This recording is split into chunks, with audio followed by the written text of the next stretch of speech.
নমস্কাৰ বন্ধু বান্ধৱীসকল আপোনালোকে কেতিয়াবা ৰাতি কবালৈ যাওঁতে ভূত দেখিছে নি আজি আপোনালোকৰ মাজলৈ মই এটা সঁচা কাহিনী লৈ আহিছোঁ কাহিনীটো হৈছে সমীৰণ তালুকদাৰ নামৰ তেজপুৰৰ এজন লোকৰ বলক আজি কাহিনীটো আৰম্ভ কৰোঁ আৰু ভাল লাগিলে চেনেলটো সাবস্ক্ৰাইব কৰিব লাইক কৰিব আৰু শ্বেয়াৰ কৰিবলৈ নাপাহৰিব সমীৰণে কৈছে এদিন হি গুৱাহাটীৰ পৰা তেজপুৰলৈ আহি আছিল তেজপুৰ অভিমুখে আহি আছিল আৰু তেজপুৰ সোমাব লওঁতে ৰাস্তাৰ কাষত দেখিছে এজনী ভিখাৰী মানুহ ৰাস্তাৰ কাষত বহি আছে খুব লেতেৰা পৰিপাটিকৈ থকা নাই খুব লেতেৰা সাজযোৰ পিন্ধি আছে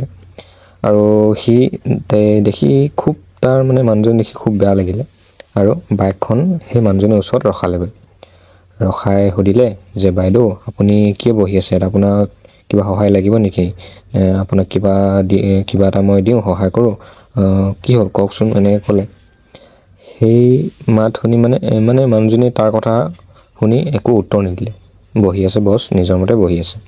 তা আকৌ সুধিলে কক বাইদেউ কি হৈছে মই সহায় কৰিম আপোনাক এনেকৈ কোৱা দেখি সেই মানুহজনে তাক ক'লে মোৰ এই হাতখন ভাল কৰি দে মানুহজনীয়ে নিজৰ হাতখন আগবঢ়াই কৈছে যে মোৰ এই হাতখন ভাল কৰি দে আৰু হাতখন দেখি সি অবাক হাতখন মানে ঠাইতে হাতখন জ্বলি শেষ হ'ব ধৰা আগতে জুইয়ে পুৰিলে যেনেকুৱা হয় সেনেকুৱা হৈ আছে সেই দৃশ্য দেখি সি অবাক আৰু সি তাত ৰ'ব পৰা নাই চিধা বাইক ষ্টাৰ্ট দি ঘৰলৈ বুলি সোনকালে গ'লগৈ তাৰপিছত ঘৰ পাই পদূলি মুখত সিহঁতৰ এটা লাইট পোষ্ট আছিলে সেই লাইট পোষ্টৰ তলত আকৌ সেই একে মানুহজনে তাত বহি থকা দেখিলে সেই দৃশ্য দেখি তেতিয়া সি ভয়ত ৰ'ব পৰা নাই আৰু তাক দেখি সেই মানুহজনীয়ে আকৌ ক'লে হাতখন আগবঢ়াই আকৌ কৈছে মোৰ এই হাতখন ভাল কৰি দে আৰু সেই মানুহজনীৰ মুখখন মুখ নাছিল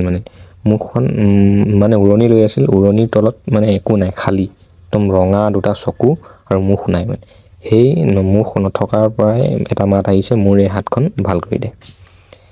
তাৰপিছত সি তাত আৰু এক ছেকেণ্ড নৰখি ঘৰৰ ভিতৰলৈ সোমাই গ'ল আৰু মাকক সকলোবোৰ কথা ক'লে আৰু শুই থাকিলে